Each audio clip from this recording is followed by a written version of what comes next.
Well, we have Erica with Conspiracy Cafe. Erica, tell us a little about Conspiracy Cafe. What is it that you guys do, and what can we buy from you here? I've got 40 documentaries that are investigative in nature. One is The Return of the Mothman, a 2-year investigation into the Return of the Mothman. Now, who was the Mothman for the uninitiated, for the 3 people on the planet who haven't heard of it? In Point Pleasant, West Virginia, back in the 60s, the Silver Bridge collapsed, and 13 months prior to that, they had an outbreak of sightings of a 6-foot-tall winged man-like creature with glowing red eyes, and that is coined the term the Mothman. I see. And was the Mothman specifically to Point Pleasant, West Virginia? Historically, no. He seems to come up from time to time again in front of cataclysmic events. Okay, cataclysmic events of what nature? Well, in Point Pleasant, the Silver Bridge collapsed. Right. People killed. Right. And, of course, in the 911, they said the Mothman appeared before that. Where did he appear? They actually have photos on the internet. We know there's never any crap on the internet, right? But no, where did he supposedly appear? Did he appear in New York or in New York, around the towers that actually collapsed? There are photos of the Mothman around the towers before they collapsed. In the smoke, is that what we're talking about? No, actually clear sky, yeah. They just had somebody with some tourists were shooting a picture and it's just there. Okay, and where else has the Mothman been seen?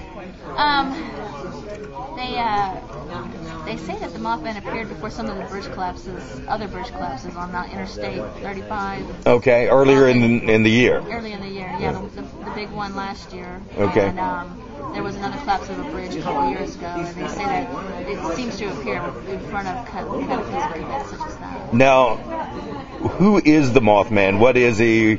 Why do you suppose he appears before these cataclysmic events? I believe that it's pretty much a misnomer. I mean, I don't think the Mothman is really a man, nor is it a moth, but I think it's really more of a harbinger of, a cataclysmic event that is to come. And I don't think the Mothman causes the event. I think he's just a result of the event. Is he a flesh and blood creature? Is he a spectral creature? Is he a demon? What is he, do you think? I believe it's a multi-dimensional creature that seems to be attracted to the energy that surrounds these events. I see. If you believe that energy is positive, so you're transferring energy, a large amount of energy from one state to another, and I think that may be attracted. Okay. Well, now, if we wanted to transfer, instead of energy, if we wanted to transfer some money to you by getting some of your products, how would we do that? Go to conspiracycafe.us. Okay. We have an online store there. And what do we have that's new here? We also have the Stephenville, Texas expose, which these sightings took place in January 2008. Is this a Mothman? What sightings do we have? Oh, UFO sightings. That's a UFO. Yeah. And tell us about that one a bit. It's an expose. There's actually live night vision footage in there of the mile-long UFO, but it is an expose, so we actually expose it to what it really is. Which you can't tell us because then there'd be no reason. You'll whisper in my ear after we get off, okay? And then we have another one, The Mothman Returns. Is he back in Point Pleasant? Back in Texas. Back in Texas. Now, when was the first time he was in Texas? When George Bush got elected? Because that had to be a harbinger. Oh, did I give away my politics there? No, actually, this is the Return of the Mothman after Point Pleasant, an official 2-year-long investigation. I see. And this was an investigation that you personally did? So how does one go about investigating the Mothman? What do you do there? Actually, we had a lot of unusual events that we were just keeping logs of, and actually, because I'm a surgeon, I have access to Lauren Coleman, John Keel, and things like that, and I put my notes specifically in front of Lauren Coleman and said, hey, this to me looks like a Mothman event, what do you think? And he was like, definitely. Mm-hmm. So we were able to track the name game. The most unusual part of any Mothman event is that, like the people in Point Pleasant, West Virginia, who originally reported seeing the Mothman, their last names are Turner, Reeves, White. There's a whole host of others. But in our field, too, the same people that came forward with reports, their last names are Turner, Reeves, and White. Okay. And while you're doing this investigation, are you interviewing people, is that primarily because there's no real physical trace evidence left, is there? No, we were looking into cabin mutilations, traffic accidents, unusual events with balls of light, UFO sightings. We had a lady with her eyes were burned, they turned blood red, just like the lady in the Point Pleasant sightings. And she actually had ultraviolet radiation burns to her eyes. She had seen. Speak up for me a little bit, if you will. Ultraviolet radiation burns to her eyes that were the result of seeing some balls of fire in a remote area.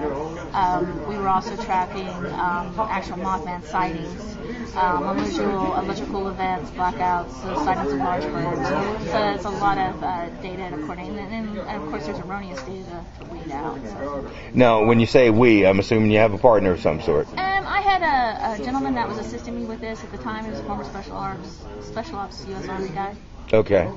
And noticed that's in the past. So are you doing this by yourself now? Yeah. And are you able to keep up with the volume of work, because there's never seems to be an end to strange nonsense going on? I'm keeping up. You're keeping up. You used to work with Jim Mars, didn't you? Right, yeah. I was his research assistant for 6 years. Jim Mars, crazy, not crazy? No, that depends on how much beer we had. Okay, well, I'll owe you a couple of cocktails. I'm assuming you're staying in the hotel tonight, right? I'll buy you a beer tonight. Jim Mars, crazy, not crazy? Well, he's a best-selling author with HarperCollins, so whether he's crazy or not, he's cashing in. So should we read between the lines on that one? Okay. Of course, you're not crazy. Being his research assistant for 6 years doesn't make you nuts. Okay. Well, you've been a good sport, and I appreciate it, and I do owe you beer. We'll see you at the bar tonight. Thanks. Great. So, yeah. Cool. Thank you very much.